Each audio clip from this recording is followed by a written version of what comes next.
Oh, hey, how's it going? Thanks for coming by. Mm. Oh my goodness gracious! Are you have? Just a little shout out to my brotherhood of the McDonald's group.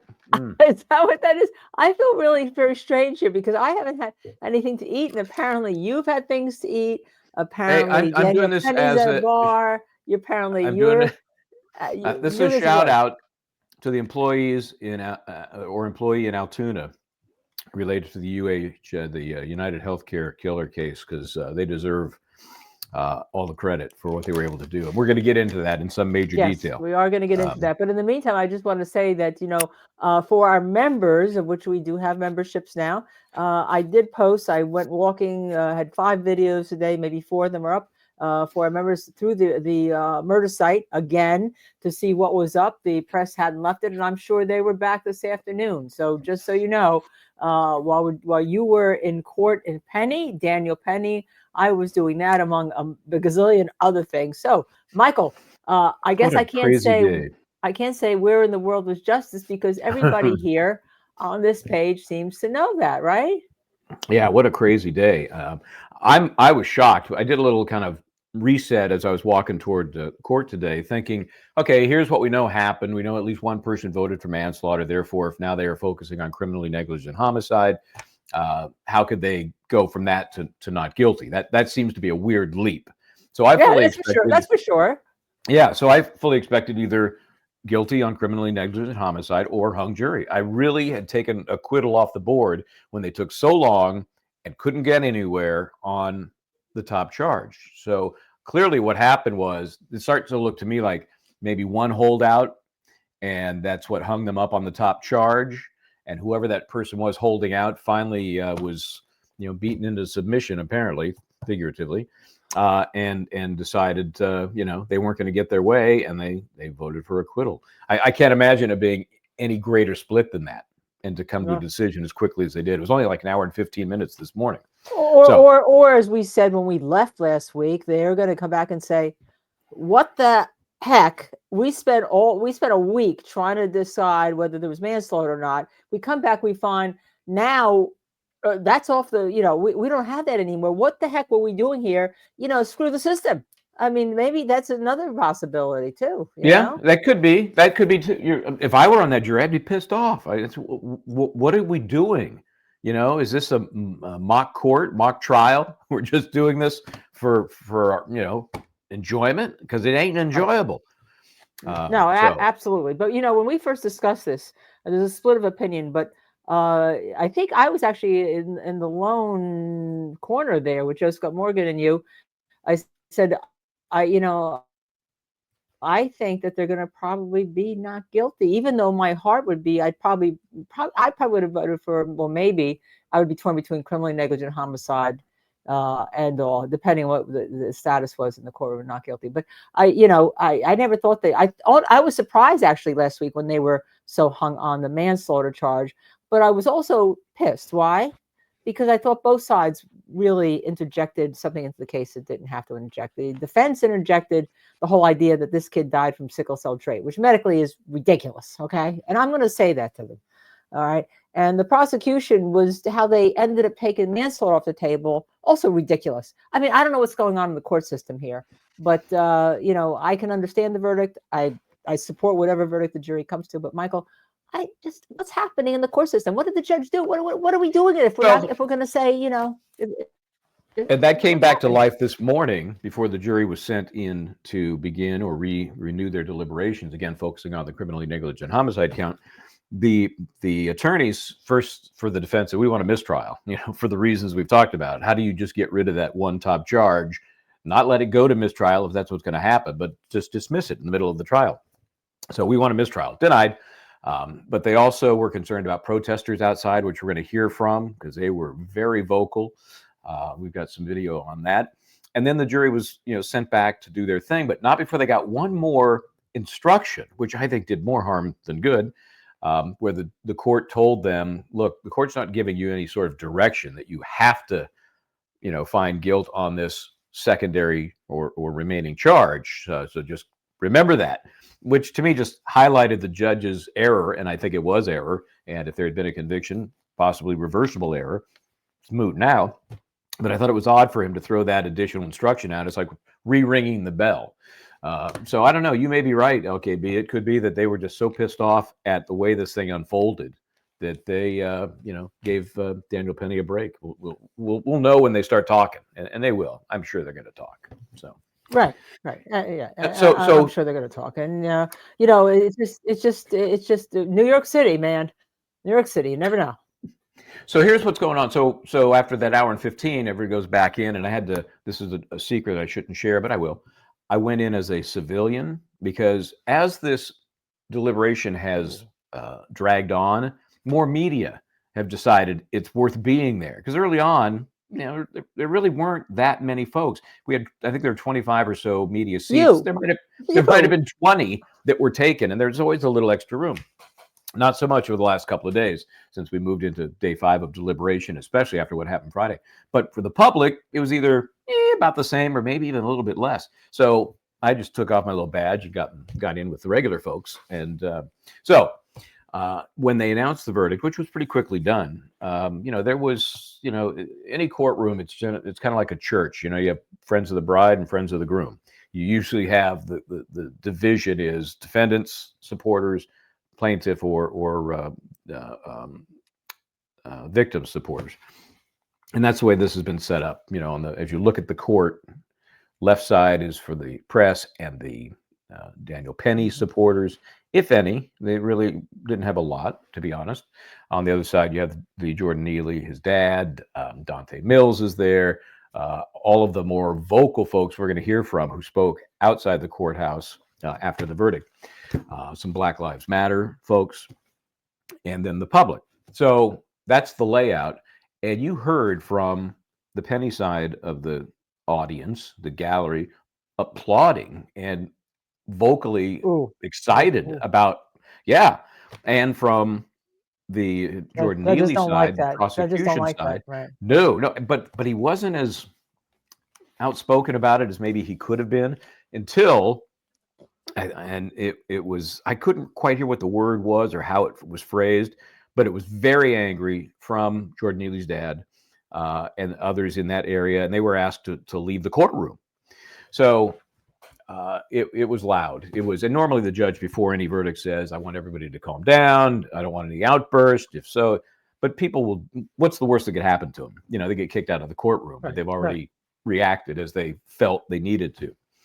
So anyway, that was it. So then I scurried downstairs and got as much as I could from what's going on down there. And I think we should listen to maybe just a touch of some of the things that we heard down there. Right, but I want to applaud you because, Justice Serve TV, we were there. You went and got your badge for us before anyone did. And you even commented the first day, like you were like 2 people who were media in there, not concerned. But then all of a sudden when it became this whole outrage, then everybody became concerned. Maybe people should have been concerned beforehand, Yeah, I mean, who knows what drives people. Yeah, you just never know. I'm glad we were there to cover it. It's an important case. So let's look at these are, and again, I'm going to be sifting through the goods here. I talked to a couple of folks, and I did post some of these earlier, but I think they're worth revisiting just because they're kind of interesting. I talked to a couple of folks who were just, these were just folks on the street that were out in front with or near the protesters, not necessarily, part of the protest per se, but just had obvious opinions about stuff. Break your bones, but words never harm it. That's all he did. He was a mental issue, and nobody was helping him. So he went out and said he even said he doesn't care if he died. Okay? But it's wind up that somebody did it to him. Okay? It wind up somebody did it to him, and it was unjust. I believe it was unjust because you could be upset and angry at the world, but you don't go around killing people and choking them like it's okay. Like it's a free thing to do. I know. I heard that they did a law about the police officer not choking. Right. Okay, but now Marine, civilians, anybody could do whatever they want now. No. What do you think? Not fair. Injustice. What bothers you most? That he got off? That they changed the charges? What? They changed the charge. And it's clear as day. Clear as day. It's on video. Yeah. He had his hand, his arm, floor, whatever. He had that man in the chokehold. Period. And the oxygen went to the head. And he was already, someone already had him. Yes. It was a couple of y'all. Holding him and all this type of stuff. He didn't have a weapon. Yeah, he didn't have a weapon. So you get a sense of how emotional some of these people were about what happened on that side, and they're almost as emotional, if not as vocal, on the other side to say, "Hey, Penny's a hero, and this case should never have been brought, and only because we're in New York was it brought." Michelle Corley. Yeah, Michelle Corley, a lot of people donated here, said Penny is a hero for saving people. That's the other side, right? That's the other side of how people feel about this case. But I'm glad that they spoke to you too, because we are a safe haven on our show, Michael, right? We want everyone's opinion, because only when we hear everyone do things work. And maybe we haven't been hearing anyone as to what we need to do with mental health, with homelessness in the city, because this is the result. I mean, people are not going to be happy, and we have a dead person. We have a dead man here. Yeah, and it sometimes gets lost in the shuffle because of this scenario. I was coming back on the train, not the subway, but the Metro North, and the conductor, I'd forgotten I left my press thing on. I'd put it back on when I leave, because you're supposed to wear it at all times. I just took it off when I went in as a civilian. And he starts asking me about it, and we're getting this big dialogue, and he has serious opinions about, he keeps calling it, why don't we have an institute, meaning a mental institution that helps treat all of these folks that have these problems. And that's a deep and very detailed discussion, but I just said, I think you got to look at where the money's being spent. I mean, there's only so much money. You got to look at where it's being spent, whether it's in New York City, the state of New York, any other state or any other community. Where are you spending the money? Where are those priorities? And until you figure that out, you're not going to have an answer for this kind of situation, because this will die down. It'll die down until the next issue that involves somebody with a mental issue. Michelle, I'm sorry, I just missed that. Michelle said... Now, we did have an interesting question here. Yeah. Oh, I'm sorry. Michelle Corley said she's happy that a hero. Not happy. Penny says Penny is a hero for saving people. I don't think happy or unhappy. It's a point of view, absolutely. But Brooklyn also asked, when they took first degree, went to second degree, would have been a hung jury. Can the state retry for first degree? Yeah. First of all, just to clarify, no, because the judge dismissed the case with prejudice. Right? Yeah, I mean, technically by operation of law, but just to be clear, there was never a first degree. It was always second degree manslaughter or criminally negligent homicide. So first degree was never on the table. But when the judge did agree to dismiss it, and remember he phrased it as I'm gonna take a chance here, because he knew that the case law allowing him to do that was a little shaky. But anyway, by operation of law, yeah, double jeopardy effectively attaches, and so that is done. Let's see. Yeah, no doubt. Don't anyone leave. But we're a safe haven here. We're trying to discuss these issues. We're absolutely safe, and we're trying to discuss these issues because, as you know, Michael and I a lot of times disagree on a lot of different issues.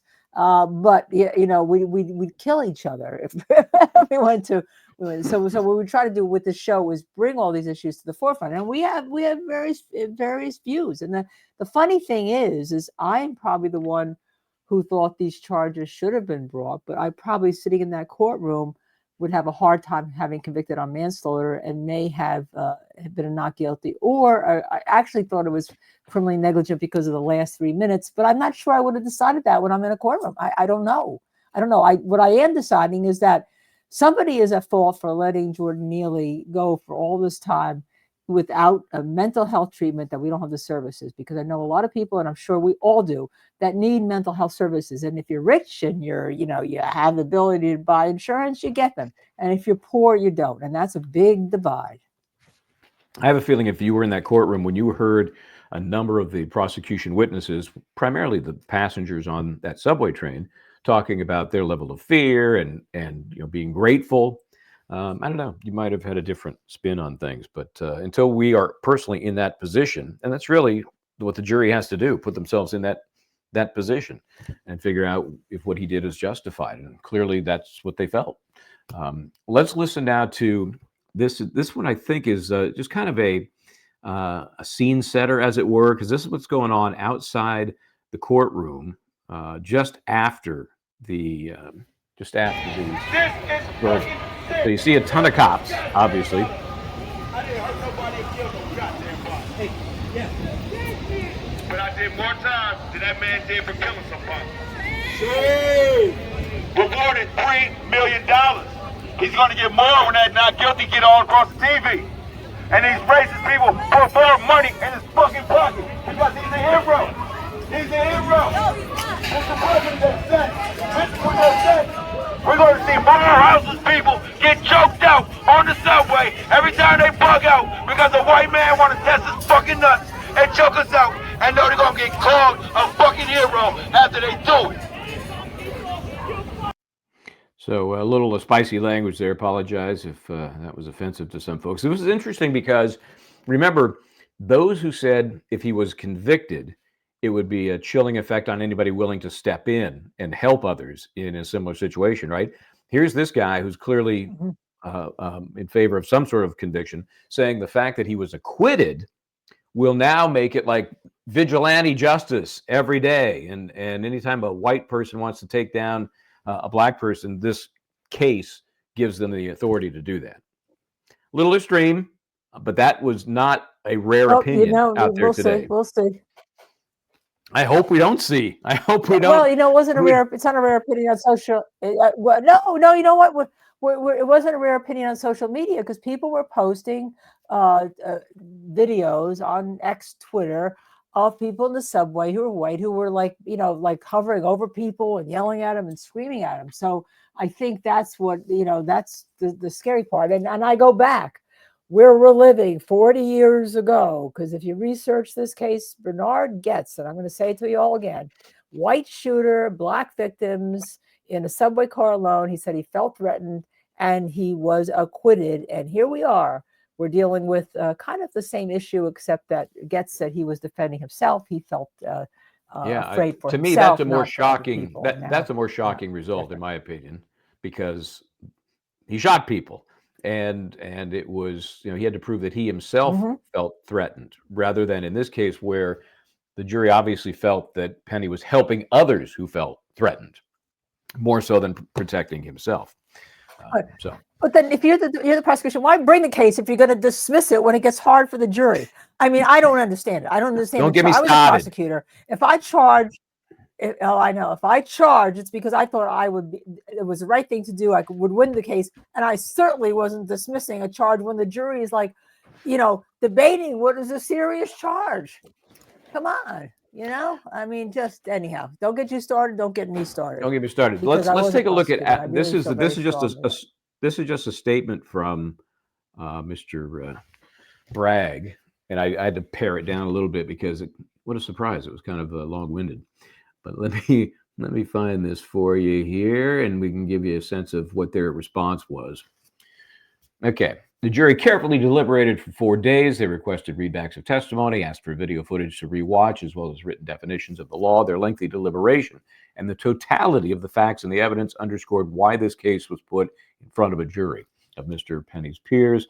The jury has now spoken, and at the Manhattan DA's office, we deeply respect the jury process and respect their decision. Seems to me, as this is written, it's like, hey, let me justify why we brought this case, even though we lost. What do you think? Well, more than that, it's like when prosecutors send things to a grand jury because they say we don't want to decide whether to indict or not. They won't make a decision on it because they don't want to take the stabbing that may go on when they make a decision. If you didn't think this case should have been brought, you should not have brought the case. I mean, it's like a tautology, isn't it? And by the way, I heard Jerome Street. Yes, I believe there were 2 lawyers on the jury.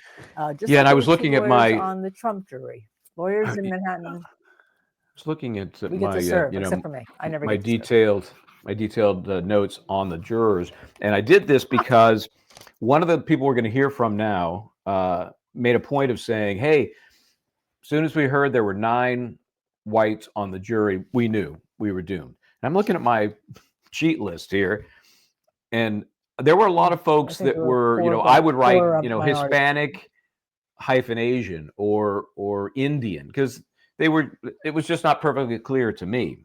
And I say that just to say that they weren't like stark, you know, red hair, white people. There was a pretty good blend on the jury. There were 2 African Americans, maybe 3. Again, unclear. Let's listen to. There were 2 very outspoken folks. I think they're husband and wife. I'm not positive. Sure, last name is Newman or Newsom. I mean, and this was right after the verdict. And one of them, the second one we'll hear from, is actually claims to be a BLM co-founder. But we'll get to. Let's do this one here first. Here. How about we do the same when they attempt to oppress us?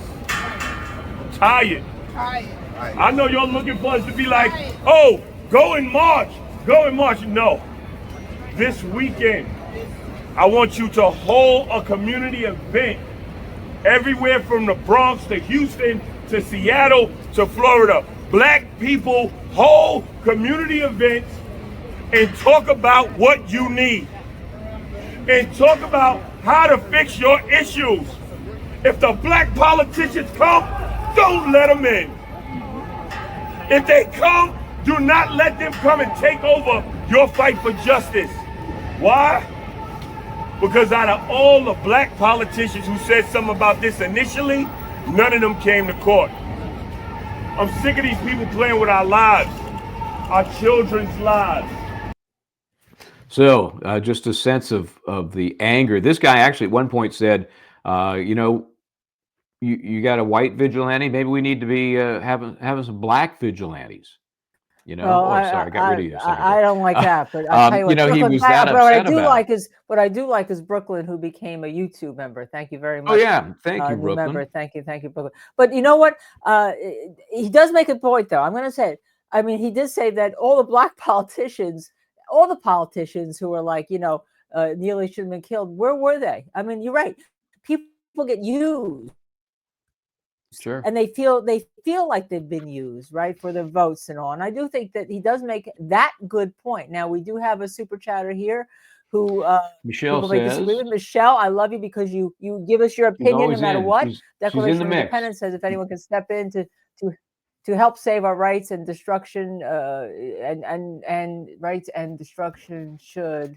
And Penny stepped in. And we shouldn't be destroyed, I think. Penny stepped in.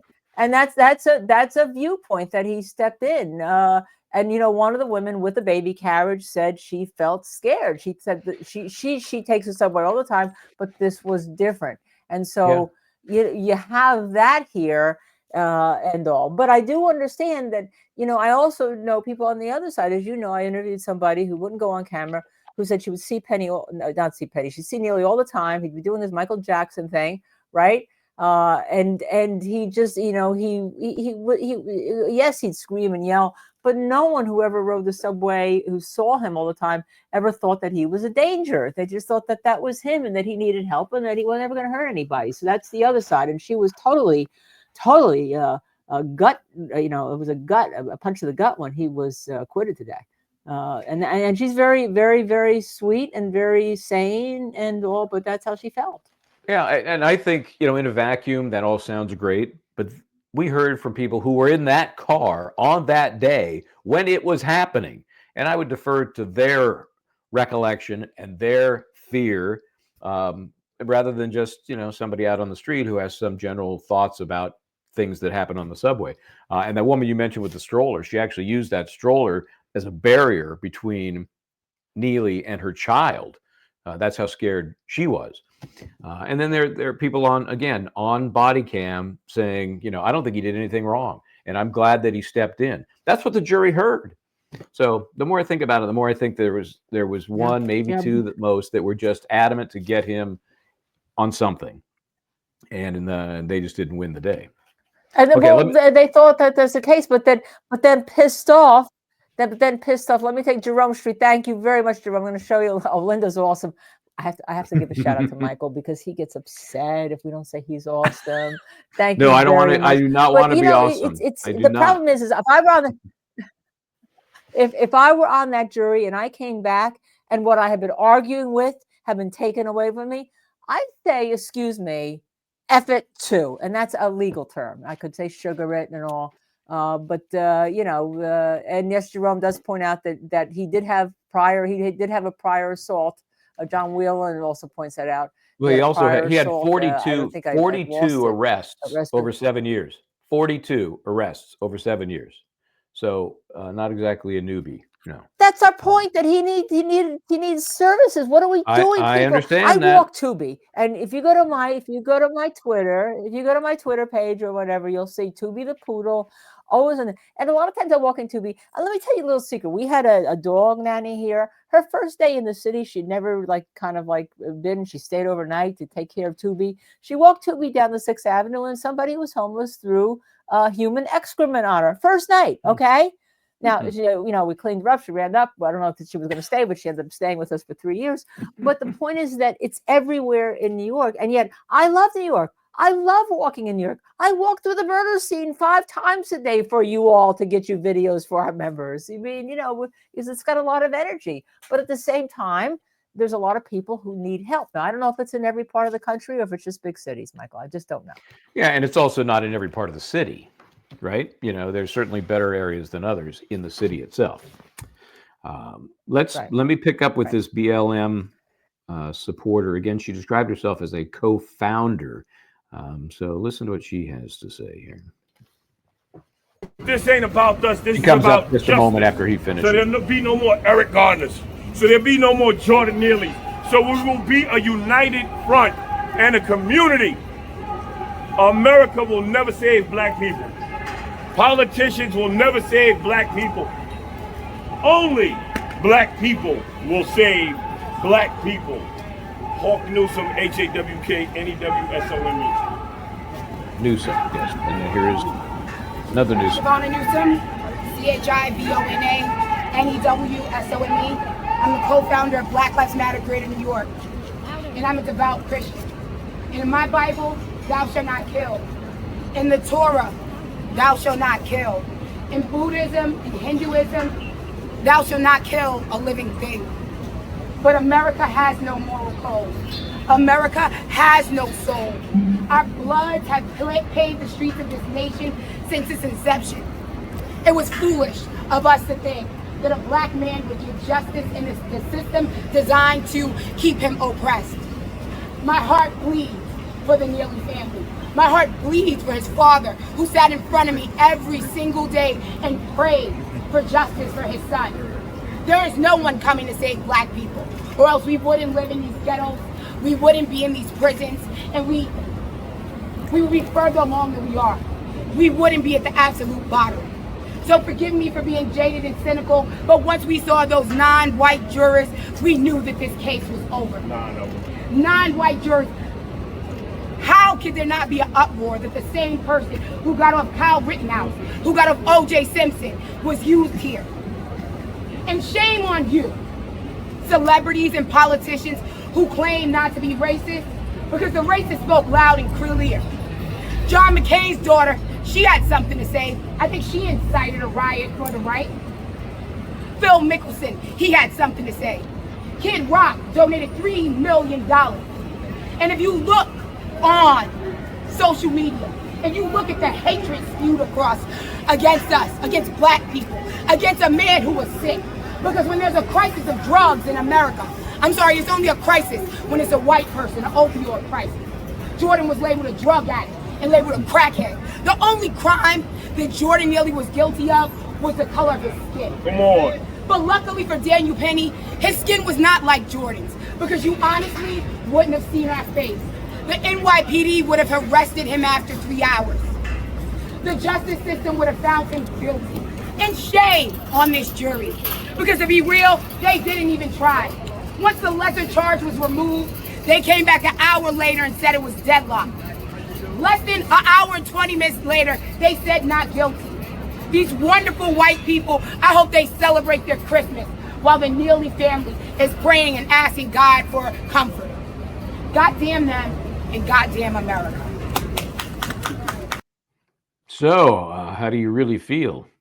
I think that I hope that is not the majority view on any of that. I understand the feeling, the emotion, the vitriol, but I mean, I think your point gets somewhat clouded when you get that extreme. To me, that's extreme. And that's why I checked my my notes on the jury members, about the 9 jury members.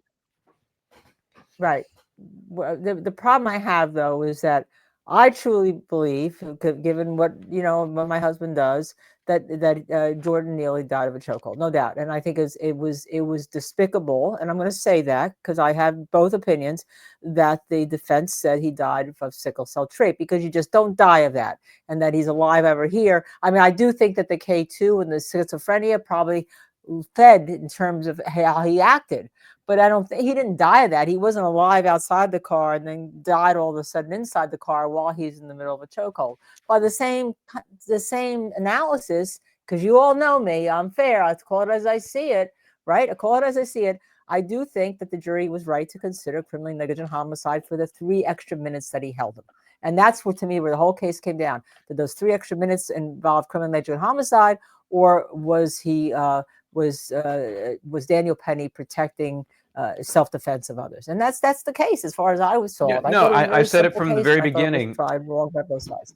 It was one of duration, not initial act. I think had he done it for a minute, 2 minutes, cops arrived, somebody else arrived, or would have been better actually if Neely had passed out. If he had done the chokehold more correctly, he would have passed out. But none of those things happened, so he ends up holding the chokehold for 5 minutes 53 seconds.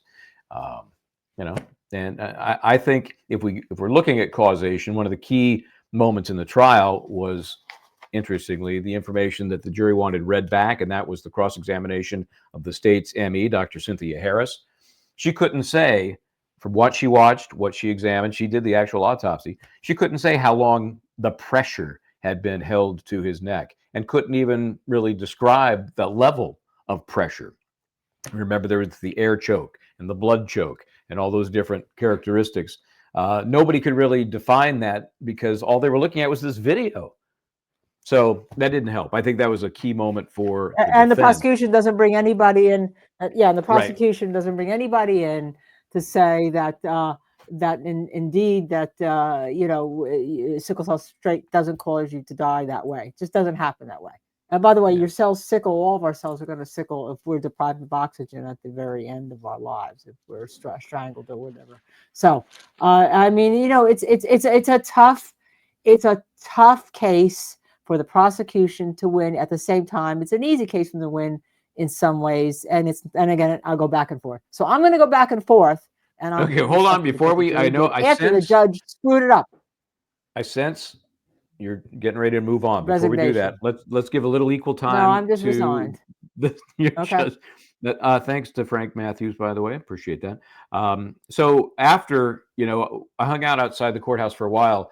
And in fact, I sent a note to somebody who was still upstairs asking if the defense was going to be coming down. I said, I don't think it's safe for you to come down here on the street and make a statement. It was too tense, and the overwhelming emotion was this guy got off, and it's not right, and somebody's going to get justice somehow.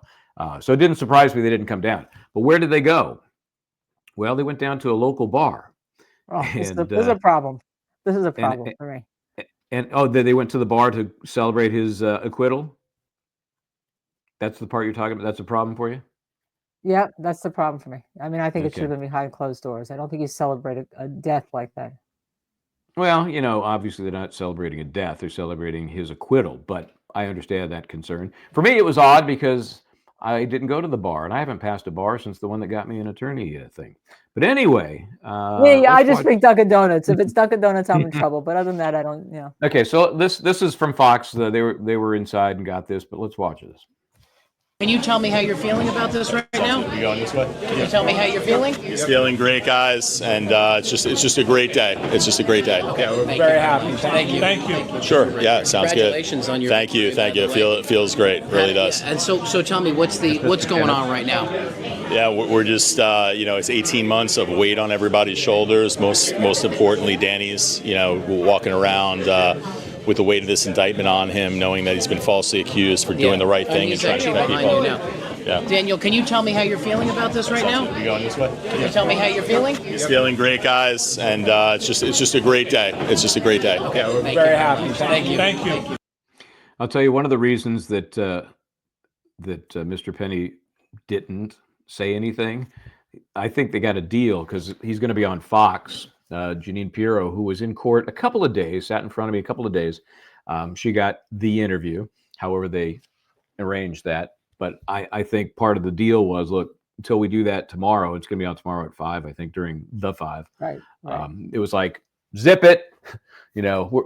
After we do our interview, great, knock yourself out, but we want the first words. And so he didn't say a thing at the bar there.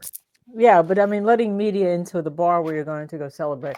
I mean, I just think that's, where I end up after I finish these long trials? I go to the train station. I go to the airport. I go everywhere. You never see me giving an interview. Off I am. I'm going back home to my puppy and my husband, and I'm not bringing my client to a bar to celebrate. Just so you know, that's just my view of it. So that's not going to happen if we win a case and you're representing me. We don't go out for shooters. Okay, I think they had beer to make it official. I don't want to mislead. They had beer. All right, so that's that, and we'll see what, if any, fallout there is in terms of people's perception of what this verdict meant, what you can do, what you can't do, what you should do, what you shouldn't do. Yeah, it's a horrible outcome both ways. This is a horrible outcome of a case. And I don't see anything changing. I don't see anyone stepping up and saying, hey, I'm giving $500,000 to treatment here. I don't see it. Yeah, well, I think it's not that they have to find the money. They just have to put the money they're using elsewhere to the right causes. And, I'm pretty sure they aren't going to consult me on that. Just a guess.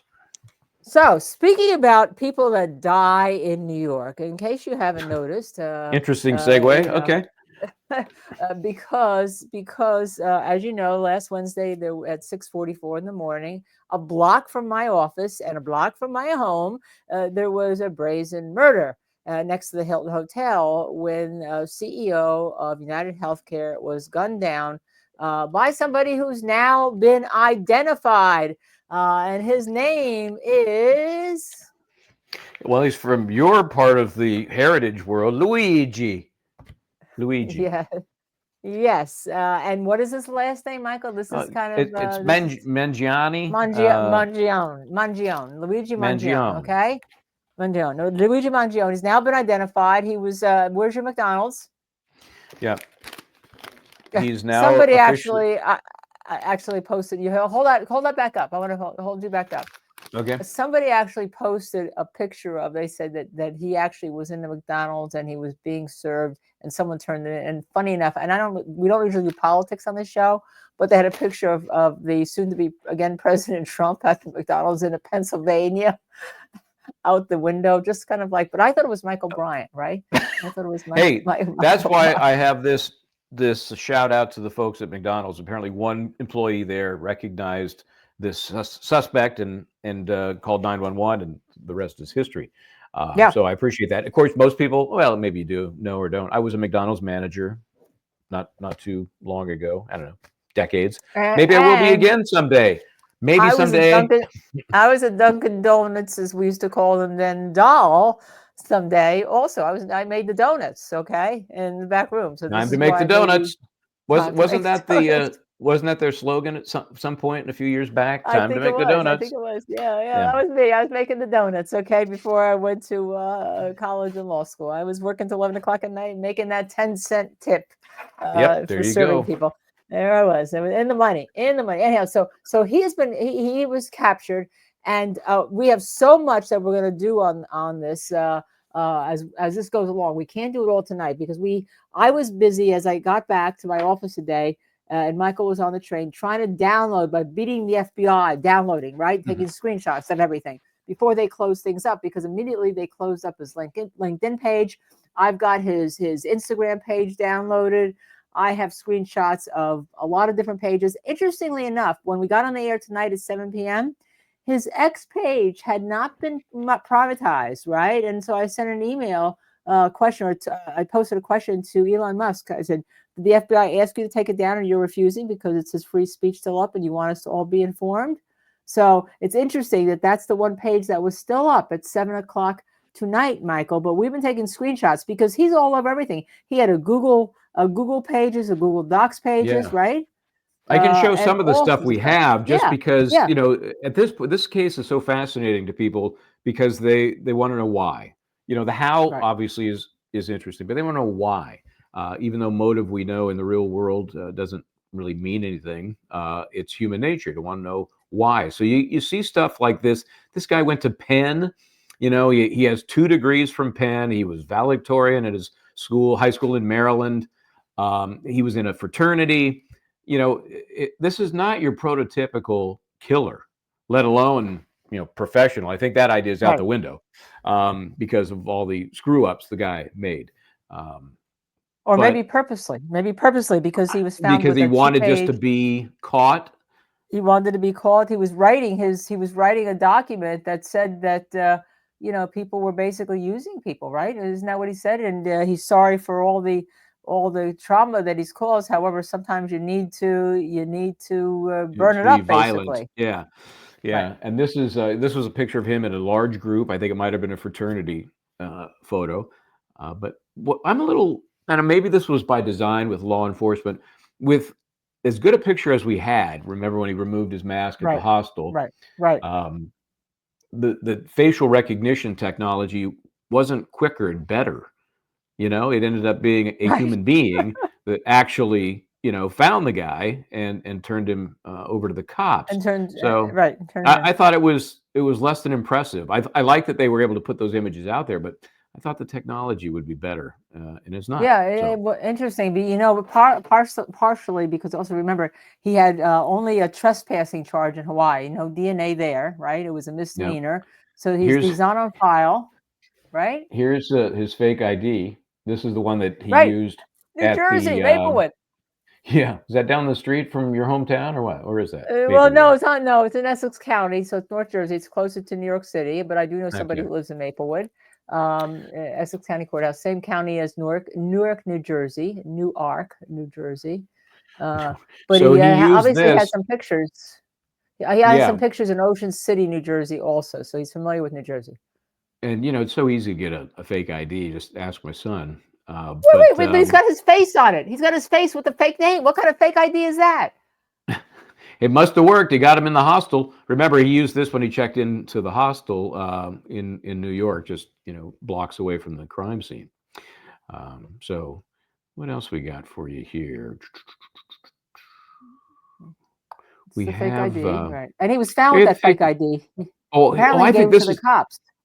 Remember when they arrested him, he had this 3-page, what they were calling a manifesto, and apparently has some references to the health system and the problems in the healthcare system, which everybody assumed was, you know, directly connected to what was done, whether he was doing it for himself or somebody else. So, you know, through some of your crack reporting, and I don't mean reporting on crack, I mean some of your work, you know, we see stuff posted like this, right? Right. This is 4 painful screws that we are assuming are his because we do have a medical record excerpt that talks about L5S1, which I'm painfully familiar with. That's where I had my surgery as well. But I did not have 4 screws put in like this guy did. It looks like he may even have a plate. I haven't asked my husband to look at it. It looks like there may be a bit of a plate there too. So is this somehow related to any animus he had for United Healthcare? There was a major surgery and they didn't pay, or they didn't reimburse, or they didn't find it to be valid. I mean, I know this is a serious, you know, when you have these kinds of problems, and it's the most common back problem, L5S1. It's just the most common. It's the smaller your back, takes all the heat. You know, you can do therapy, you can get shots, and I got shots there for quite a while before I did surgery. Then you could do a microdiscectomy, which is what I did, where they go in and they just cut part of the disc off, the part that's impinging on the nerve. Then you can get a full discectomy, which is just what it sounds like. They take the disc out. Then you can get a fusion. This looks like, and you know, I defer to Dr. Bodden, but this looks like a fusion to me, where they've basically pulled together some damaged discs to immobilize that area. But that's serious. Well, I'll have That's that some answer for you serious tomorrow stuff. night. I will give that to him tomorrow. Look at it. I know he said it was what I in passing as he went wishing by was lumbosacral Yes. sacral surgery. I said, Yep. how? He said, well, you could either do lumbo with a dash sacral or lumbar sacral with no dash. It was beyond me. Okay, for all of you, I'm sure.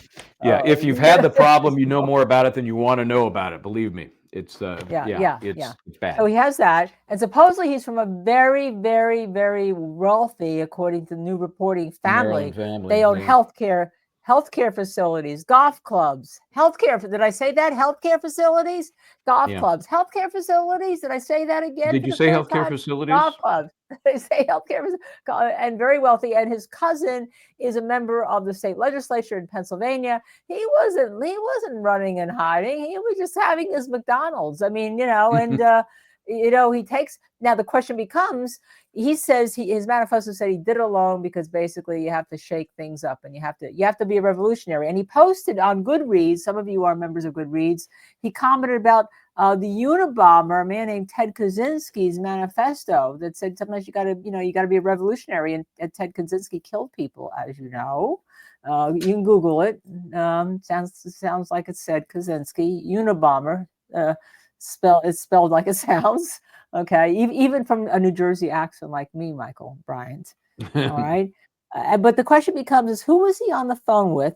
How did he know that the victim was going to be going in that door at 6:44? How did he know the victim had left his hotel and was going in the side door to the Hilton? All these things to me still show that there's a lot more to this than meets the eye. Of course, and maybe an accomplice, right?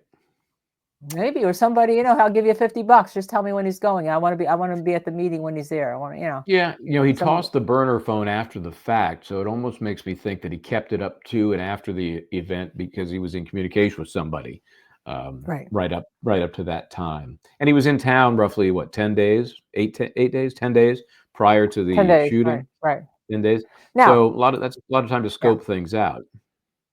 A lot of time, but it's really interesting. Those of you who have asked, and it's all over the internet. Well, apparently the gun, which they initially said was bought at a gun shop in Connecticut, was actually wrong. What? Wrong? What was it, Michael? What happened? Well, now they're saying this is where I think it gets interesting. Remember, he has been arrested in Pennsylvania, but it was because of the gun he was carrying. So he was arrested on gun charges for that. Okay, so technically, for the United Healthcare murder, he is a person of interest, technically. So we don't know for sure, and it certainly hasn't been announced, that the gun he had on him, which is one they say was perhaps made on a 3D printer. Right, a ghost gun made on a 3D printer. The ghost gun, right. 3D printer. We don't know yet if that's the gun because they haven't tied that up officially. If it is, you're not going to have any markings on it, right? Is that... Why? Tell me why. Yeah, I want to know. Why would you have markings? Because they're saying, well, if we get the gun, we'll have the bullet. Why I know, and I did hear somebody... I heard somebody make that statement, and I said, I don't think you're right, because ghost guns generally don't have the riflings on the barrel that are going to mark the casing or the cartridge or the projectile. And so that's not going to help you. Now, the fact that there's some writing on each of those shells, basically calling out the insurance industry. Maybe that is a better way to get toward him. Maybe there's some DNA on the shells. I have a feeling, they're trying to link up the DNA. We know the water bottle left behind at the Starbucks. That's potentially good stuff. There's all kinds of things. The backpack had the Monopoly money in it. There's so many places there could be DNA. But he may not have it on record, and so they may have to go to the familial DNA route. Now, of course, he's been arrested now on unrelated gun charge, is what they're calling it, unrelated gun charge. They can get a DNA sample. So right. So thank you, Mix Chick. Yes, shout out to Here Comes Drama for being an amazing moderator, and yes, she is an amazing moderator. Yes. But I have to tell you though, when when we were getting the show ready, and I was on the phone with somebody, and I said, they found the shooter, and and this person shocked me and said, a family member believes that all of the healthcare people should be eradicated. Now, she didn't say shot or murdered, but eradicated. Now, what does that mean? Why? Because why? Well, maybe people that are older remember, and I read about it, that when Ronald Reagan was president, things like Blue Cross and Blue Shield were not for profit. They only processed claims. They were, you send your claim and they process it. But then afterwards, they became for profit. And so the victim here had only $1 million salary. And I say only because a CEO of a company, let's face it, they make money. Oh, yeah. All right. Oh, yeah. But he had $24 or $23 million in bonuses, 1% of the money that they earned in his division by rejecting claims, which were rejected by AI. And if you go on Mr. Mangione, Pet Mangione's X page, if it's still there, he is railing against AI, railing against it all. So kind of interesting, what kind of set him on this path, and also very disturbing, as Cindy Wyatt says. Yeah, and he's a very smart dude, obviously, very smart. Yeah. He's certainly misdirected, but super smart. And we got some of that insight from. I mean, you mentioned some of the things that he said, and he reads a lot apparently, and he reviews books that he's read, and sometimes you can learn something from those reviews. This one, a book called Industrial Society and Its Future, which I'm starting to fall asleep just reading the title, but what he says about it is that, you might write off this as a manifesto of a lunatic in order to avoid facing some of the uncomfortable problems it identifies, but it's simply impossible to ignore how prescient many of his predictions about modern society turned out. It's this guy is like a student of not just AI, but how progress may change life as we know it, right. and how he would like to maybe keep that from happening. Right, and there's the Unabomber. That's his thing. He also had 2 books on there, Michael, about back pain that he was looking at on his Goodreads. I don't know if we have a screenshot of that. Catnot Williams. Hold on, I want to shout out Mixed Chick. Okay, here we go. Let's do it again. Hold on, I want to shout out Mixed Chick. Catnot Williams, thank you for your super chat donation. Appreciate that. Thank you very much. But I I'm not sure we had it, but I have screenshotted so much as Michael was so busy with Penny when I came back today to try to get it. And we're going to try to post a lot of it as we go through our shows. Here's something interesting. There we go. Wow. This is the handwritten, this is like a, it's not a doctor's note, but it seems like it's a self diagnosis. My injury right here, L5 spondylolisthesis.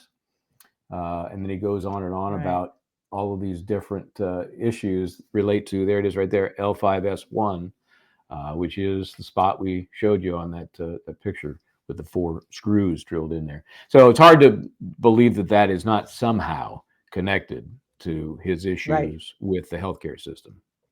Right. And we'll have to go through that, Michael. I'm going to let you go through that more, but since you know exactly what we're speaking of. I wish I didn't, but yes, I do. Unfortunately. And also having done personal injury work, you learn. That's what I loved about doing personal injury work. You have to become kind of an expert by, osmosis. You learn so much about the body. And one of the first things you do as an attorney, this may turn people off from doing it. If you're in civil practice, it's medical record review. And you will spend days going through medical records. And what you learn is great if you can survive it. And it's critical when it comes to trying a case. You got to become sort of a pseudo expert on those things. Okay, so we're going to have a lot more on this because we've downloaded so much, but we had Penny to get through, and we haven't even mentioned, and we're probably not going to do it tonight, although we'll mention in passing. Jay-Z has been accused of raping a young girl with P. Diddy. He's being sued after he sued the attorney who was bringing the charges for extortion. A lot going on there. But we're going to have a lot more on the repercussions of Penny, because by the time we're on the air tomorrow night at 6 o'clock, Penny will have given his interview, Michael Bryan, with Janine Pirro of Fox News. So at the last minute, I'll see if I can pull a snip of it. Yeah, and also there was an arraignment already on the gun charge in Pennsylvania, Altoona, Pennsylvania, but it was actually arraigned in another town where the courthouse is. Amazing considering Brian Koberger also was arrested in Pennsylvania. We have these arraignments and then It's a being brought magnet. to It's a various magnet state. places. You know, But let we're me gonna say have one more on thing. that. Let me Yeah. say one thing. Very interesting that both Daniel Penny and Luigi, 26-year-old guys. Just a random observation. Oh wow, interesting. We need a forensic psychologist, psychiatrist on to talk about that, because somebody said that you can get if you've had that kind of trauma for his back, you can actually get some kind of later in life, meaning 26 years old, mental disease. You know, a diagnosis Related with a to DSM, so I don't know.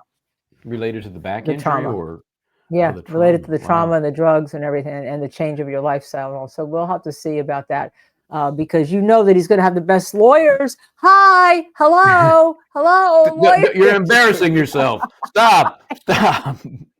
But Just because kidding. of Just because of kidding. his family background, they could afford you. So that's a plus. Yeah, this is true. That's true. But That's then I right, would have to yeah. leave you, and I'd have to leave all of our viewers, and I Yeah. wouldn't want to do No, that. You Okay, do not want to do that. I do want to do that and all. But yes, his parents should come on here. Everybody should come on here. By the way, yes, wrestler's mom. He was a wrestler also. This young kid. I mean, he seemed like an all-around smart, good very kid. smart. Which Very is smart. why the fascination is what it is, because he doesn't look like some sort of bum, been in trouble with the law. No, this guy had a dream Wow. life. I Yeah, mean, I but the don't count fascination is because he trespassing in executed Hawaii. somebody. What? But he executed. The fascination is because he No, was like a hit person. He executed somebody, then I'm had talking about deposed, before, denied, and like then a monopoly. leading Okay, up okay. to Before. that. Okay, Like, got here's it, got this it. guy Right, that right. seems to have right. everything going for him, and why would he do this? Well, we're going to What find out, because happens? we're going to be What following it. happens? We're going to be following it. I can Okay. guarantee you, we're going to be following it all the way through. Oh, I almost forgot. What? Tomorrow night at 6:00. Anything we're going to be on, but any particular Doug Weinstein. guest? Dougie will be back tomorrow. Yeah, Doug Weinstein. Yeah. So we'll be having Doug Weinstein with YSL. We may even have a Wednesday night show where we're hot on the tails of another guest for Wednesday night. I know you may be tired of us, but there's a lot happening, and obviously we're going to have a lot more about the shooter, Luigi, Mangione. We're going to see if what other stuff is happening when he's coming back into New York for arraignment, right? Yeah. Certainly he'll be extradited, I would imagine, soon, right? Same DA who just screwed up the Penny case. Same DA who screwed up. Same DA. I think the feds are going to get involved here, though. I think the feds will get involved in some way. Yeah. I just foresee it. Think they're going to take jurisdiction? Well, in some way. They can't take jurisdiction of the murder, but they can. Maybe there's some kind of something with the healthcare. Yeah. We'll have an answer for you tomorrow night, because by then I'm sure the feds will have acted. And so as it relates to Doug Weinstein, kind of a nice putting a bow on the YSL thing, and we'll talk to him about what has been. He's got a client out today. Caleb Bumpus got his client out today, right? Yeah. On bail. Yeah. So that's as clean as it gets. So. Yeah. And also Karen Reed trial got adjourned today, just in passing, got adjourned to, I think, April or June or something. We knew like that was coming because both sides had agreed to do it. So we knew that was coming. So a couple of trials coming up that we got to keep our eyes on. One is in Ohio. And you know the one I'm talking about in Ohio? I will say it involves a lot of family members. It is the second trial in the group of family members. Horrible. 8 people killed. Does it ring a bell at all? I'll give you one name. Roden. Oh, yes. Piketon. Remember the town of Piketon? Right. They just got a change of venue from Pike County. And I don't know if they've been assigned the new courthouse yet, but the trial was going to be on January 6th. So that's going to have to be pushed a touch. But anyway, that's something to watch. I can just see where in the world is justice following that. Oh, yes. That's just me. Yeah. So that's right. With your mug, and I will stay here, and I will video all crime scenes in New York City on my phone case that says Justice. So we're still working on that. We're still working about guests that are coming on the show. We just had so much going on. It's been beyond us how you guys have made this show a hit, and we really appreciate it. And we will we will catch up to all of you because thank you for supporting both of us. So Do appreciate it. So we'll see you tomorrow at 6 o'clock. Doug Weinstein Plus. In the meantime, I'm Michael Bryant. Try to do the right thing. And I'm Linda Kenny Bodden, and together we are Justice Served TV, and we'd like you to subscribe, like, share, and you'll get notified. See you tomorrow.